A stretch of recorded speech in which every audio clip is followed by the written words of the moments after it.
नमस्कार शिक्षक साथियों, मैं ज्ञान सिंह और जो बीएड के मेरे साथी हैं जो कि इस समय बीएड कर रहे हैं, उन्हें जो है कुछ लेसन्स प्लान यानी कि पाठ योजनाएँ बनानी पड़ती हैं अपने विषय से संबंधित। तो आज का जो विषय रहेगा वो लेसन प्लान कैसे बनाया जाता है, क्या उसमें स्टेप्स होते हैं, किस तरह से बनाया जाता है वो, उसके बारे में हम बात करेंगे। तो आज मैं यहाँ पर आपके लिए एसएसटी सामाजिक विज्ञान का लेसन प्लान इतिहास के बारे में लेकर आया हूँ। तो देखते हैं क्या उसके स्टेप रहेंगे। तो देखिए, सबसे पहले इस तरह से आपको करना क्या होता है कि सबसे पहले लिखना पड़ेगा जैसे लेसन प्लान का नंबर, लेसन प्लान 1, क्लास कौन सी क्लास को आप पढ़ा रहे हैं, जैसे कि ये 7th क्लास का लेसन प्लान है। इसके अलावा स्कूल का नाम यहाँ पे लिख देंगे आप, और इकाई में फ़िलहाल आप छोड़ सकते हैं, यहाँ पर कुछ लिखने की आवश्यकता नहीं है। सब्जेक्ट में आप जो है विषय में लिख दीजिए जैसे सामाजिक अध्ययन, और दिनांक डाल देंगे आप कब कब आप जो है ये पढ़ाएंगे। इसके अलावा कालांश यानी पीरियड जो होता है वो लिखेंगे कि कौन से पीरियड में आप इस लेसन प्लान को पढ़ाएंगे। इसके बाद मुख्य अब लेसन प्लान अब शुरू होता है आपका। ये देखिए, सबसे पहले आपको प्रकरण लिखना पड़ेगा। तो प्रकरण है मुग़ल बादशाह अकबर, इतिहास का ये टॉपिक है। इसके बाद आपको सामान्य उद्देश्य यानी जनरल एम्स लिखने पड़ेंगे, जैसे कि छात्रों में इतिहास विषय के प्रति रुचि उत्पन्न करना, छात्रों में स्वदेश और धार्मिक सहिष्णुता की भावना जागृत करना, छात्रों को भारत की समसामयिक शासन पद्धति से अवगत करवाना। ये तो हो गए सामान्य उद्देश्य जो लगभग जो है सभी पाठ्य योजनाओं में एक जैसे लिखे जाते हैं। अब होते हैं कुछ स्पेसिफिक एम्स यानी कि विशिष्ट उद्देश्य, जो कि टॉपिक के यानी कि प्रकरण के आधार पर बदलते जाते हैं। जैसे कि टॉपिक इस समय अकबर है, तो इसमें स्पेसिफिक उद्देश्य जो है अकबर के बारे में ही होगा, जैसे कि छात्रों को मुग़ल सम्राटों और अकबर की जानकारी प्रदान करना।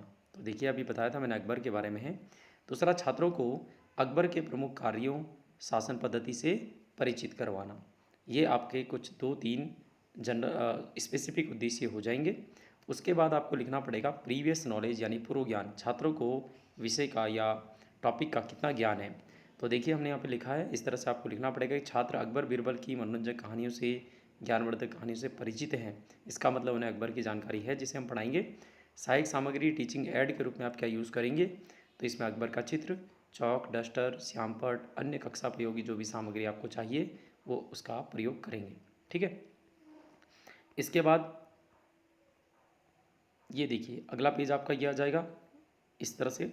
अब इसमें आपके क्या मुख्य जो है बिंदु रहेंगे, तो पहले आप इस पेज को समझ जाइए ध्यान से। सबसे ऊपर लिखा हुआ है अपेक्षित व्यावहारिक उपलब्धियाँ। तो यहाँ पर शिक्षण बिंदु हैं जिसमें आपको लिखना पड़ेगा कि आप क्या पढ़ा रहे हैं। यहाँ पर हेडिंग पड़ेंगी आपकी। व्यावहारिक रूप में शिक्षण के लक्ष्य क्या हैं, लक्ष्य या उद्देश्य जो आपके होंगे यहाँ पर लिखेंगे। शिक्षण क्रियाएं, यहाँ पर इससे छात्र अध्यापक क्रियाएं या टीचर्स एक्टिविटी भी कहा जाता है। तो टीचर जो भी एक्टिविटी करेगा इस कॉलम में यहाँ पर लिखा जाएगा। यहाँ पर छात्र क्रियाएं, छात्र जो एक्टिविटी करेंगे, जो भी जैसे प्रश्नों का जवाब देंगे या सुनेंगे, वो यहाँ लिखा जाएगा। उसके बाद पढ़ाने की विधि कौन सी है, विधि, प्रविधि तथा सहायक सामग्री, श्यामपट कार्य जो भी है वो यहाँ पे लिखना पड़ेगा आपको। और मूल्यांकन में यदि आप कोई प्रश्न बनाना चाहते हैं जो आपने पढ़ाया है, तो उसे आप यहाँ पर इस कॉलम में लिखेंगे। इतना आपको समझ में आ गया होगा। अब सबसे पहले इस पेज में आएगा आपका प्रस्तावना प्रश्न। तो प्रस्तावना प्रश्न का उद्देश्य क्या होता है, छात्रों को पूर्व ज्ञान को नए ज्ञान से जोड़ना इसका उद्देश्य होता है। पहला प्रश्न, जैसे भारत से में मुग़ल साम्राज्य की नींव किसने डाली थी, तो छात्र जो है संभावित उत्तर देंगे बाबर ने। दूसरा प्रश्न है बाबर के पुत्र का नाम क्या था, तो उत्तर आएगा हुमायूं। हुमायूं के पुत्र और बीरबल से संबंधित शासक का नाम बताइए, उत्तर आएगा अकबर। अकबर के बारे में आप क्या जानते हैं, तो इसका जवाब जो है छात्र नहीं दे पाएंगे, तो ये समस्यात्मक प्रश्न हो जाएगा। और इसके बाद आप अपने टॉपिक को प्रस्तुत करेंगे। तो ये जो विधि है, जिस विधि से यहाँ पर जो है ये बताया गया है, इस विधि का नाम होता है प्रश्नोत्तर विधि, क्योंकि प्रश्न पूछे गए हैं और उत्तर मिले हैं। मूल्यांकन प्रश्न में भी आप यहाँ पर कुछ नहीं लिखेंगे। इसके बाद आप उद्देश्य कथन, ये शिक्षक का होता है, छात्रों को प्रकरण से अवगत कराना इसका लक्ष्य होता है। अब देखिए, छात्र अध्यापक यहाँ पर बोलेंगे, जैसे छात्रों, आज हम तीसरे मुग़ल सम्राट अकबर के बारे में अध्ययन करेंगे। यहाँ पर छात्र ध्यान से सुनेंगे और ये जो विधि रहेगी ये कथन विधि कहलाएगी। फिर प्रस्तुतिकरण हो जाएगा। प्रस्तुतिकरण छात्र अध्यापक करेंगे, विषय वस्तु को प्रस्तुत करना और छात्रों को अकबर के बारे में ज्ञान प्रदान करना। तो इसमें अकबर का प्रारंभिक परिचय आप देंगे, जैसे कि अकबर का पूरा नाम जलालुद्दीन मोहम्मद अकबर, जन्म 1542 में अमरकोट में राणा बीरसाल के महल में, माता का नाम हमीदा बानो बेगम, पिता का नाम हुमायूं, राज्याभिषेक 13 साल की आयु में 1556 में हुआ था पंजाब के कलानौर में। शासनकाल अकबर का था 1556 से 1605 तक, और मृत्यु अकबर की 1605 में पेचिश या क्षय रोग के कारण हो गई थी। छात्र क्रियाओं में छात्र इन घटनाओं को, तथ्यों को ध्यान से सुनेंगे, और ये जो विधि है पढ़ाने की, ये व्याख्यान विधि, और थोड़ा श्यामपट में भी ये चीज़ें लिखनी पड़ेंगी, तो श्यामपट कौशल का भी यहाँ पर प्रयोग किया जाएगा। मूल्यांकन में आप इससे संबंधित कुछ प्रश्न यहाँ पे बना सकते हैं, जैसे अकबर का जन्म कब हुआ था, दूसरा अकबर का राज्याभिषेक कब हुआ था, तो ये हो जाएंगे मूल्यांकन प्रश्न। इसके बाद क्या हेडिंग हमारी आएगी, तो देखिए यहाँ पर ये आ जाएगा। इसके बाद हमारा हेडिंग है अकबर का राज्याभिषेक और पानीपत का दूसरा युद्ध।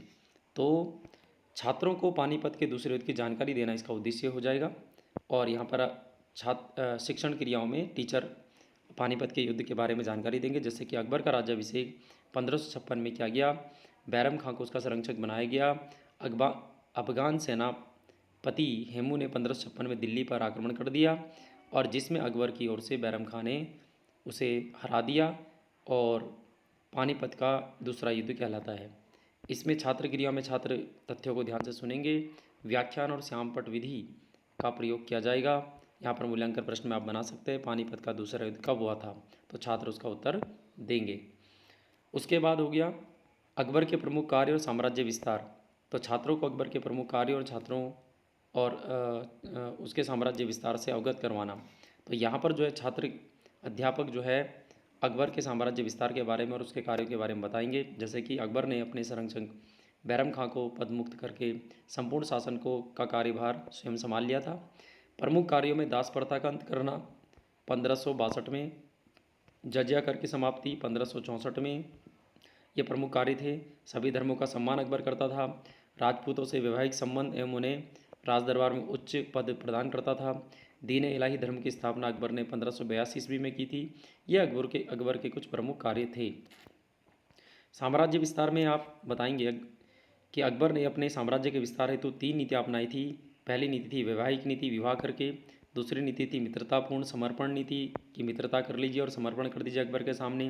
तीसरी थी दमन नीति, अगर मित्रता नहीं करते, वैवाहिक संबंध नहीं अपनाते हो, तो दमन नीति का मतलब युद्ध करने के लिए तैयार हो जाइए। ये उसकी साम्राज्य को अपने साम्राज्य को बड़ा करने की नीतियाँ थी, और इससे उसका साम्राज्य काफ़ी बढ़ गया था। छात्र इन तथ्यों को ध्यान से सुनेंगे। ये विधि व्याख्यान विधि है, और यहाँ पर आप कुछ मूल्यांकन प्रश्न बना सकते हैं, जैसे कि अकबर का संरक्षक कौन था, अकबर ने दीन इलाही धर्म की स्थापना कब की थी। तो ये हो जाएगा यहाँ तक। इसके बाद लेसन प्लान में आगे आप बढ़ेंगे, और आगे के जो टॉपिक्स हैं वो ये रहेंगे। ये अंतिम पेज है लेसन प्लान का, इसमें देखिए क्या आप करेंगे। तो अब यहाँ पर विकासात्मक प्रश्न पूछे जा रहे हैं। विकासात्मक प्रश्न तब पूछे जाते हैं जब आपने एक टॉपिक ख़त्म कर दिया था और आप उसी से संबंधित अगला टॉपिक प्रस्तुत करना चाहते हो या बताना चाहते हो, क्लास में अभी समय है आपके पास, तो तब आप ये काम कर सकते हो। तो विषय वस्तु में आगे विवरण जोड़ने हेतु विकासात्मक प्रश्न पूछे जाते हैं, जैसे कि हल्दी घाटी का युद्ध किस किस के बीच हुआ। तो छात्र क्रियाओं में छात्र जानकारी देंगे आपको या उत्तर देंगे अकबर और महाराणा प्रताप के बीच। उसके बाद अगला प्रश्न बना देंगे कि आप इस युद्ध के बारे में क्या जानते हैं। तो छात्र यहाँ पर मौन हो जाएंगे, तो ये समस्यात्मक प्रश्न हो जाएगा। विधि या प्रश्नोत्तर विधि कहलाएगी। इसके बाद आप हल्दी घाटी के युद्ध की जानकारी देंगे, तो हेडिंग पड़ गया हल्दी घाटी का युद्ध। तो छात्रों को हल्दी घाटी के युद्ध से परिचित करवाना। तो इसमें छात्र अध्यापक यहाँ पर हल्दी घाटी के युद्ध के बारे में बताएंगे, जैसे कि यह युद्ध 1576 में महाराणा प्रताप और अकबर के बीच हुआ था, जिसमें महाराणा प्रताप की हार हुई थी। उसके बाद अकबर की मृत्यु के बारे में बताएंगे। 1605 में पेचिश या क्षय रोग के कारण अकबर की मृत्यु हो गई थी। तो छात्र इन तथ्यों को ध्यान से सुनेंगे। ये विधि व्याख्यान विधि हुई जो यहाँ पर बताया गया, ये व्याख्यान विधि और श्यामपट कौशल का प्रयोग किया गया है। यहाँ पर आप मूल्यांकन प्रश्न बना सकते हैं कि अकबर की मृत्यु कब हुई थी, तो छात्र यहाँ पर जवाब देंगे, उत्तर देंगे। इससे छात्रों की जो एक्टिविटी है वो भी क्लास में बनी रहेगी और उन्हें क्लास में रुचि उत्पन्न होगी। अगला उसके बाद आपको क्या करना है, श्यामपट कार्य। तो यहाँ पर श्यामपट कार्य आपको लिखना पड़ेगा। छात्रों की लेखन क्षमता का विकास करना इसका मुख्य उद्देश्य होता है। तो श्यामपट कार्य में आप कुछ भी लिख सकते हैं जो आपने पढ़ा है उससे संबंधित, जैसे कि प्रकरण सबसे पहले लिख देंगे आप मुगल बादशाह अकबर, जन्म 1542 में अमरकोट में, राज्याभिषेक 1556 ईस्वी में, पिता हुमायूं, माता हमीदा बानो बेगम।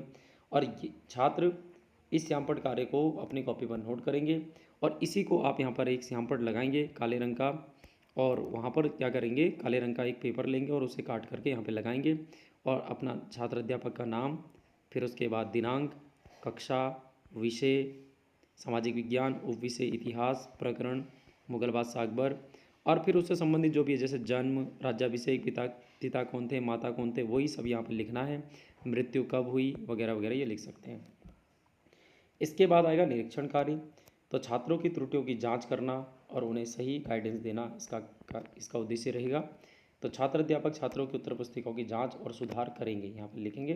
यहाँ पर छात्रों संबंधित कोई क्रिया नहीं की जाएगी। उसके बाद गृह कार्य। गृह कार्य में छात्रों को जो ज्ञान दिया गया है उसका स्थायीकरण करना, स्टेबलाइजेशन करना उसका। तो यहाँ पर छात्र अध्यापक छात्रों को गृह कार्य प्रदान करेंगे। एक दो प्रश्न यहाँ पर आप बना देंगे जो छात्र घर से करके लाएंगे, जैसे कि अकबर के द्वारा किए गए समाज सुधार के कार्यों की सूची बनाइए, तो एक प्रश्न बनाया गया है, छात्र गृह कार्य को अपनी कॉपी में नोट करेंगे। इस तरह से अकबर से संबंधित आप क्या कर सकते हैं, लेसन प्लान बना सकते हैं। और एक प्रश्न यहाँ पर देखो ये बनाया गया है मूल्यांकन में कि अकबर की मृत्यु कब हुई थी, एक दो प्रश्न यहाँ पर आप बना सकते हैं, ठीक है। और इस तरह से अकबर संबंधित जो ये लेसन प्लान था ये समाप्त हो गया। मुझे लगता है आपको ये अच्छा लगा होगा, समझ में आया होगा। अगर आपको जो है ये अच्छा लगा है तो वीडियो को लाइक करें, कमेंट करें, सब्सक्राइब करें और वीडियो को शेयर करें। धन्यवाद।